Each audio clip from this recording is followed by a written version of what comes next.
Welcome to the Banker Lamp. Please enjoy the video.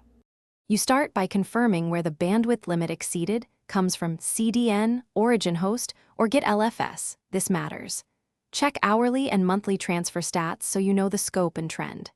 Next, enable temporary measures, tighten cache headers, activate CDN cached mode, or set repository LFS locks to prevent large pushes. These first actions buy you time. They reduce immediate traffic while you prepare longer-term fixes and avoid service interruptions. Once done with quick preserves, dig into logs to find top endpoints and individual files using the most GB. You will optimize delivery. Enable Brotli or gzip, resize and serve responsive images, and use a content hash strategy to prevent redundant downloads.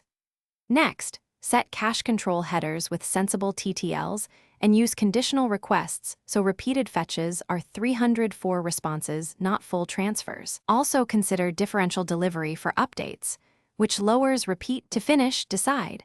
Upgrade your bandwidth plan if growth is real, or implement rate limits and bot filters to throttle abusive clients until you fix root causes.